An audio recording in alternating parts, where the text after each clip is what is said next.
Praise the Lord, hallelujah. प्रभु का नाम का स्तुति हो। खुदावन ने एक बार फिर हमें इस जगह पर आने के लिए कृपा दी, इसलिए मैं प्रभु को धन्यवाद करता हूँ। आज का इस सुबह के लिए प्रभु में सभी, मैं विश्वास करता हूँ, आनंदित है और प्रभु में बढ़ते जा रहे हैं। हालेलुया, प्रभु का नाम का स्तुति हो। बोलो यीशु मसीह की। आइए हम परमेश्वर का वचन में हम बढ़ेंगे आगे।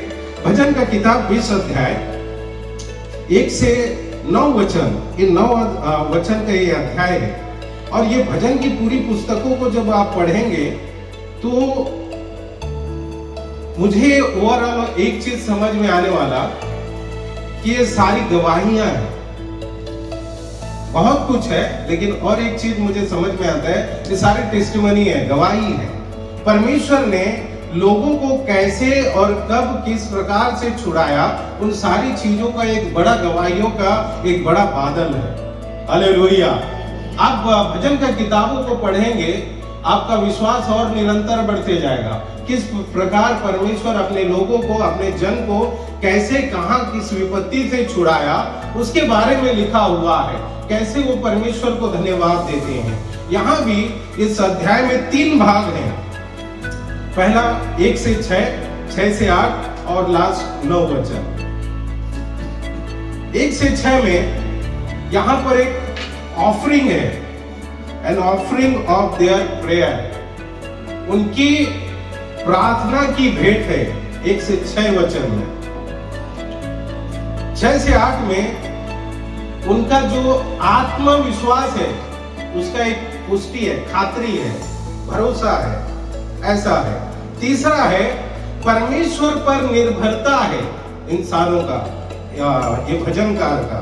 ऐसा वहां पर 3 बातों को यहाँ पर वर्णन किया गया है। आइए हम प्रवेश करें उसमें। पढ़िए कोई भी 20 अध्याय का 1 वचन शुरू करें। संकट के दिन यहोवा तेरी सुन ले। हाँ। याकूब के परमेश्वर का नाम तुझे हाँ। ऊंचे स्थान पर नियुक्त करे। हाँ, बस ठीक है। यहाँ पर मैं एक चीज ही हाईलाइट करना चाहूंगा। बहुत सारी बातें हैं, हम हफ्ता भर में इसको अध्ययन करते रहें, जहाँ जहाँ प्रार्थना हो रही है, या आप अपने घर पे इसको अध्ययन करें। इस अध्याय में एक चीज है जो मुझे आकर्षित किया हुआ, वो है याकूब, जेकब। याकूब का नाम है। वहां पर देखिए 20 अध्याय का 1 ही वचन में लिखा है याकूब। वापस से पढ़े। संकट के दिन यहोवा तेरी सुन ले। हाँ। याकूब के परमेश्वर का नाम तुझे ऊंचे स्थान, याकूब के परमेश्वर का नाम तुझे ऊंचे स्थान पर नियुक्त करे, ऐसा लिखा हुआ है। आप जरा वो याकूब पर हाईलाइट करिए, अपने नजर को, ध्यान को उस पर लगाइए। आप बाइबल पढ़ेंगे तो याकूब एक बड़ा संत नहीं था, बड़े संतों में था लेकिन बड़ा संत नहीं था। फिर भी यहाँ पर भजनकार याकूब का परमेश्वर करके ऐसा नाम कर लिया है, याकूब का परमेश्वर। पुराने नियम में 24 बार, 24 बार याकूब का परमेश्वर करके ऐसा नाम लिया गया है, 24 बार। यह सोच कर देखिए आप कि परमेश्वर का महिमामय नाम याकूब के साथ जोड़ रहा है। परमेश्वर का महिमामय नाम, ग्लोरियस नेम, याकूब के साथ जोड़ रहे हैं यहाँ पर। याकूब तो इतना अच्छा व्यक्ति नहीं था, फिर भी याकूब का परमेश्वर करके यहाँ पर नाम जोड़ रहा है। हमारा सब्जेक्ट याकूब के ऊपर ही है, ठीक है। तो ऐसा क्यों कहता है कि याकूब का परमेश्वर? आप याकूब के बारे में, जैकब के बारे में देखें, वो एक धोखा देने वाला भी था, वो धोखा भी दिया, लेकिन फिर भी परमेश्वर अपने नाम को उनके साथ जोड़ने के लिए हिचकिचाते नहीं है। परमेश्वर वहां पर अपना नाम को जोड़ता है। इसमें कुछ 4-5 बातें हैं, मैं जल्दी से बताकर आगे बढ़ना चाहूंगा। पहली बात, परमेश्वर वह परमेश्वर है जो अपनी भलाई के अनुसार व्यक्तियों और संपूर्ण लोगों को चुनता है। परमेश्वर चुनाव करता है, और परमेश्वर का चुनाव आप देखेंगे हमेशा वो अच्छे लोगों को नहीं चुनता है। परमेश्वर का चुनाव देखिए, उनका चुनाव कैसा है। हम अच्छे लोगों को चुनते हैं, लेकिन परमेश्वर ऐसा नहीं है। परमेश्वर का चुनाव कैसे होता है, परमेश्वर किसको चुनता है? रोमियो पत्री 9 अध्याय में आइए। Book of Roman chapter 9 verse 10 to 13। हाँ। और केवल यही नहीं, हाँ। परंतु जब रेबेका भी एक से हाँ। अर्थात हमारे पिता इसहाक से गर्भवती थी, हाँ। और अभी तक न तो बालक जन्मे थे, हाँ। और न उन्होंने कुछ भला या बुरा किया था, हाँ। इसलिए कि परमेश्वर की मनसा हाँ। जो उसके चुन लेने के अनुसार है। देखो, परमेश्वर की मनसा चुन लेने के अनुसार है। यहाँ पर रेबिका गर्भवती थी, प्रेग्नेंट थी, और आपको और मुझे पता है वो कौन थे बच्चे अंदर। हाँ, 13 तक पढ़िए। और अभी तक न तो बालक जन्मे थे, और हाँ। न उन्होंने कुछ भला या बुरा किया था, हाँ। इसलिए कि परमेश्वर की मनसा हाँ। जो उसके चुन लेने के अनुसार है, हाँ। कर्मों के कारण नहीं, हाँ। परंतु बुलाने वालों के कारण है। कर्मों के कारण नहीं है, परंतु बुलाने वाले पर बनी है। ये बातें जो बुलाते हैं उस पर निर्भर है। हमारे कामों के अनुसार परमेश्वर हमको नहीं बुलाते या चुनते हैं। वो बुलाने वाला परमेश्वर आपको और मुझे बुलाते हैं। अगर परमेश्वर कामों के अनुसार चुनते तो मुझे आपका पता नहीं, वह शायद यहाँ पर नहीं रहता। कामों के अनुसार हमारा चुनाव होता था। परमेश्वर कामों के अनुसार हमारे नहीं चुनता। आगे उसने कहा, हाँ। जेठा छोटे का दास होगा, हाँ। जैसा लिखा है, हाँ। मैंने याकूब से प्रेम किया, याकूब से प्रेम किया, परंतु एसाव को अप्रिय जाना। एसाव को अप्रिय जाना, इसका लाइव मतलब पिछले दिन एक व्यक्ति, एक बहन प्रेग्नेंट है, अभी भी 8वां या 7वां महीना है, तो मैं उनके घर पे प्रार्थना करने के लिए गया, तो मुझे मालूम पड़ा उनको 3 बच्चे हैं, और ये भी मालूम पड़ा कि तीनों बच्चे आपस में लड़ाई करते हैं। मतलब 2, एक का तो बराबर नहीं था, तो डॉक्टर ऐसे बताया कि वो लड़ाई करते थे, तो एक बच्चे को उनको निकालना पड़ा। अभी जो 2 बच्चे वो भी आपस में लड़ाई करते। मैं बाइबल की इस बातों को सोच रहा था कैसे लड़ाई करते होंगे ये, लेकिन डॉक्टर बोला कि सच में वो लोग लड़ाई करते हैं, बच्चे आपस में पेट के अंदर। अब मालूम पड़ा एक बच्चे का सर ये साइड है, और जहां उसका सर है उसके साइड में दूसरे बच्चे का पैर है, ऐसा। तो बच्चे अंदर भी युद्ध करते हैं, लड़ाई करते हैं। क्या परमेश्वर ने कैसा तरीके से बनाया, प्रभु का नाम का स्तुति हो। तो यहाँ पर याकूब और एसाव के बारे में कह रहा है। याकूब वहां भी अड़ंगा डाला, और पिता का अधिकार लेने के टाइम भी उसने गड़बड़ किया, धोखा दिया, लेकिन परमेश्वर ने पहले से उसको चुनकर रखा हुआ है। तो एक व्यक्ति को परमेश्वर चुनता है और उसको बुलाता है, लेकर आता है। व्यवस्था का किताब में आइए। परमेश्वर हमें कुछ गुण या टैलेंट देकर नहीं चुनता, ये याद रखिएगा। हमें कोई गुण देकर, खूबी देकर नहीं चुनता है। हमारे अंदर का कोई टैलेंट देखकर परमेश्वर नहीं चुनता है। तो हम यहाँ पर जितने बैठे हैं, आप समझिए हम कितने टैलेंट वाले हैं। हाँ जी, पढ़िए व्यवस्था की किताब 7 अध्याय 6 और 8 वचन, 6 से 8। व्यवस्था का बुक ऑफ डेटरोनॉमी चैप्टर 6 7 to 8। हाँ, चैप्टर 7 6 to 8। क्योंकि तू अपने परमेश्वर यहोवा की पवित्र प्रजा है। तू, हाँ, आप और मैं। हाँ जी। यहोवा ने पृथ्वी भर के सब देशों के लोगों में से, परमेश्वर ने पृथ्वी भर के सब देशों में से तुझको चुन लिया है। हालेलुया। किसको कह रहे हैं? जो इधर बैठे हैं उनको, जो मसीह यीशु पर विश्वास करते हैं। अब उनके लिए वचन है, परमेश्वर पृथ्वी भर के देशों में से तुझको चुन लिया है। हालेलुया। हमारा परमेश्वर का चुनाव आप और मैं है, और परमेश्वर ऐसे लोगों को चुना है जो हमारा परमेश्वर के सामने जाने की कुछ योग्यता नहीं रहने के कारण परमेश्वर हमको चुना है। हालेलुया। हाँ जी, आगे।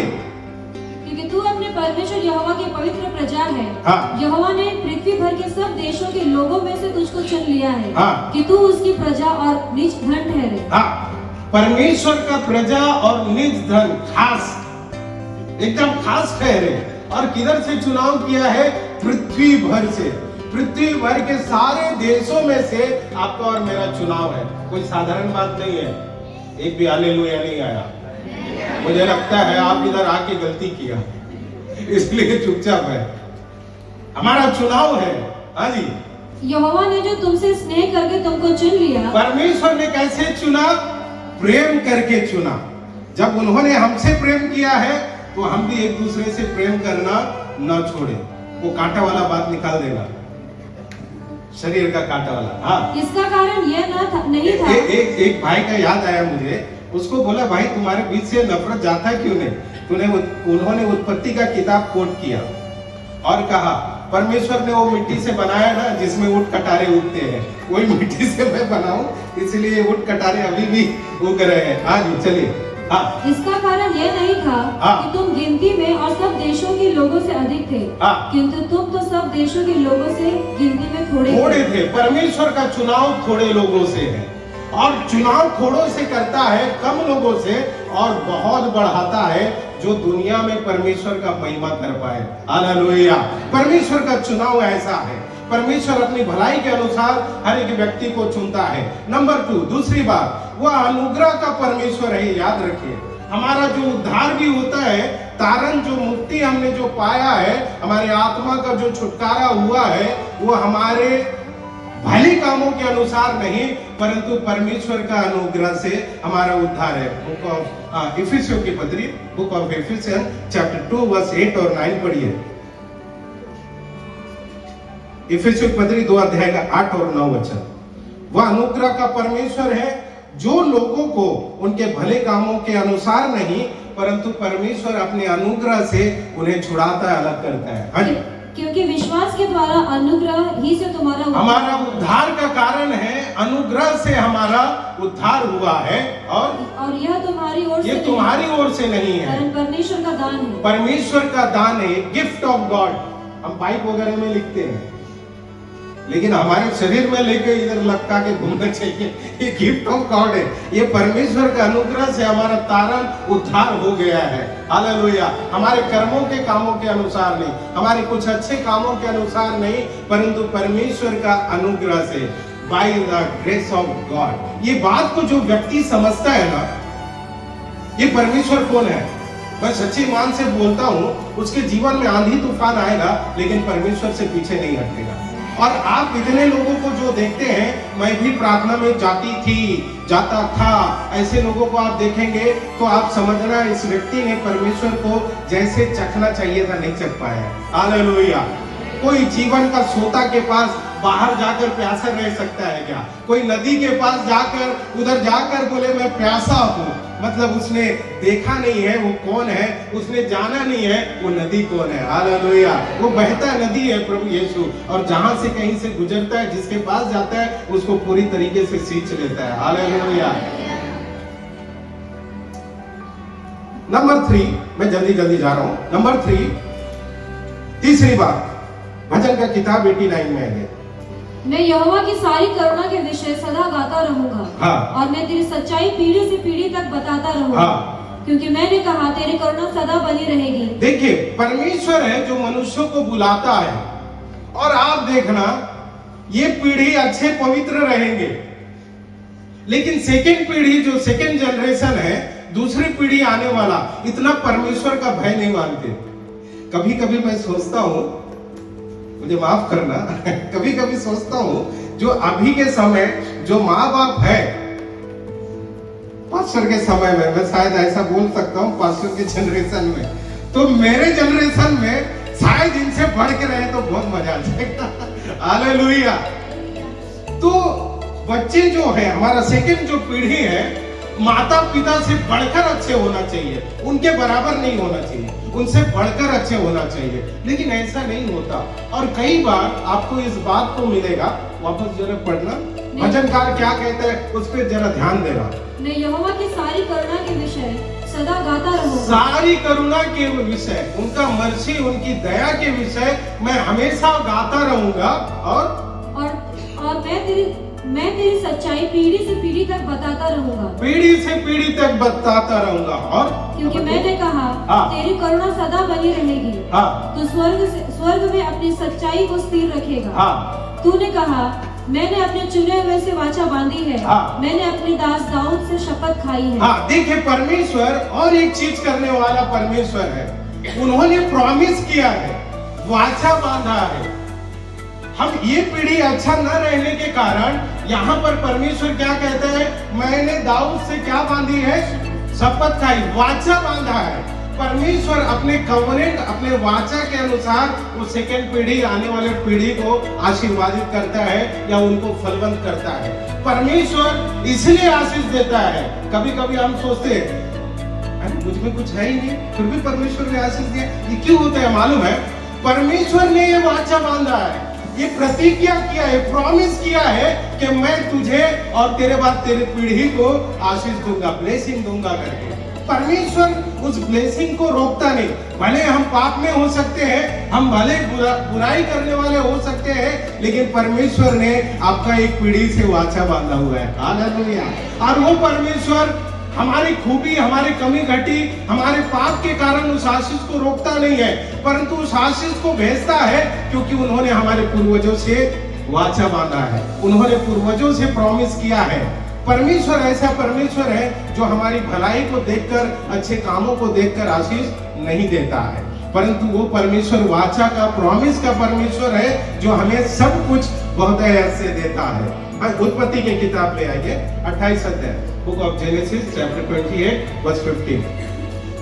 हाँ जी पढ़िए। और सुन, मैं तेरे संग रहूंगा और जहाँ कहीं तू जाए वहाँ तेरी रक्षा करूंगा और तुझे हर इस देश में लौटा ले आऊंगा। मैं अपने कहे हुए को जब तक पूरा ना कर लूं तब तक तुझको ना छोड़ूंगा। देखिए परमेश्वर क्या कहते हैं, मैंने जो प्रॉमिस किया है, मैंने जो कहा है, उसको जब तक मैं पूरा ना कर लूं तुम्हें नहीं छोड़ूंगा, नहीं छोड़ूंगा कहता है परमेश्वर। उनका प्रॉमिस देखिए परमेश्वर का। कोई परिस्थिति विपत्ति में, यहाँ पर ये 20 अध्याय में आपको पता है एक राजा युद्ध जाने से पहले उसकी गिड़गिड़ाहट है, उसकी प्रार्थना है, उसकी मध्यस्थी प्रार्थना है, लोगों की प्रार्थना है, परमेश्वर के चरणों में प्रार्थना कर रहे हैं और उस परमेश्वर को याद करते हैं। ऐसे समय में परमेश्वर आपने कहा है आप मुझे कभी नहीं छोड़ेंगे। वो परमेश्वर जो वादा किया है वो पीढ़ी दर पीढ़ी निरंतर चलते रहता है। नेक्स्ट मैं बोलता हूं, परमेश्वर महान है और वो अपने धैर्य को प्रदर्शित करता है। धैर्य मतलब धीरज को, पेशेंस जो बोलते हैं हम, उसको वो धीरज रखता है परमेश्वर। हमें कभी कभी धीरज, हमारा सब्र का बांध टूट गया ऐसे हम कहते हैं, लेकिन परमेश्वर का सब्र का बांध नहीं टूटता है। परमेश्वर धीरज रखता है। निर्गमन का किताब 34 अध्याय 6। एक लास्ट बात बोलकर मैं बंद करूंगा। हाँ जी। यहोवा उसके सामने होकर यूं प्रचार करता हुआ चला, यहोवा यहोवा ईश्वर दयालु और अनुग्रहकारी, कोप करने में धीरजवान और अति करुणामय और सत्य। देखो परमेश्वर का धैर्य कैसा है हमारे ऊपर का। वापस पढ़िए और सब बोलिए जरा। और यहोवा उसके सामने से यो होकर प्रचार करता हुआ चला कि यहोवा, कहे सब यहोवा, यहोवा ईश्वर दयालु और अनुग्रहकारी, कोप करने में धीरजवान, अति करुणामय और सत्य है। हमारा परमेश्वर देखिए, ये गुण हमारे अंदर भी होना है। ये बातें सिर्फ परमेश्वर के अंदर नहीं, वो है उनके अंदर, ये हमारे अंदर, उनके बच्चों के अंदर भी होना है। ये बातें अति करुणामय, अनुग्रहकारी, कोप करने में धीरज, उससे करने में धीरजवंत, अति करुणामय और सत्य, ये परमेश्वर का गुण है बहुत सारे गुणों में, और यही गुण उनके बच्चों में यानी आपके और मेरे अंदर भी ये होना है। वेट करते, इंतजार करते हैं परमेश्वर। पांचवी बात मैं बोलकर बंद करता हूं। परमेश्वर वो परमेश्वर है जो पापियों को संतों में बदल देता है। हालेलुया।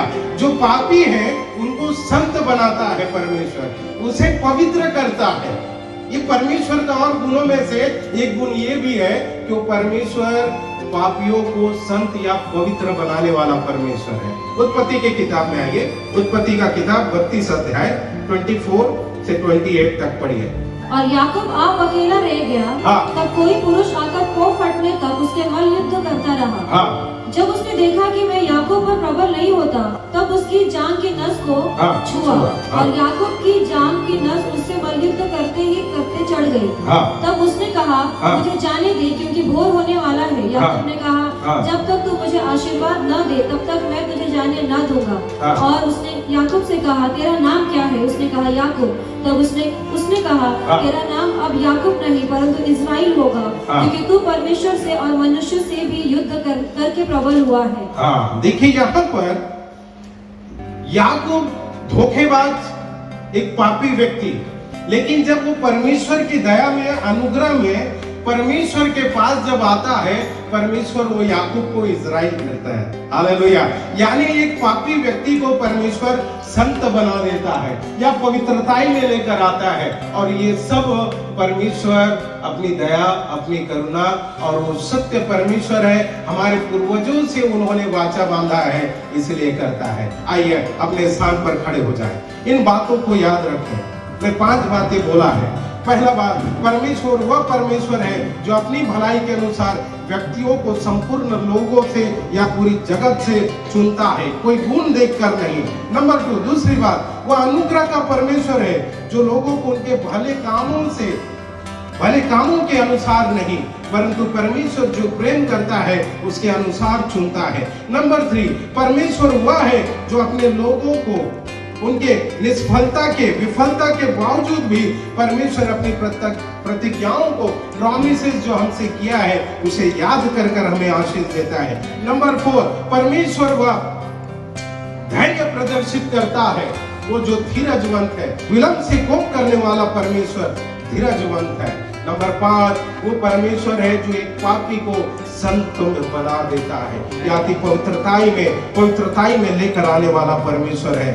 क्या ही धन्य है वह जिसके पास याकूब का परमेश्वर है, उसकी सहायता के लिए वो परमेश्वर हमेशा तत्पर रहता है। प्रियो, प्रभु से कहें, याकूब का परमेश्वर मेरा परमेश्वर है।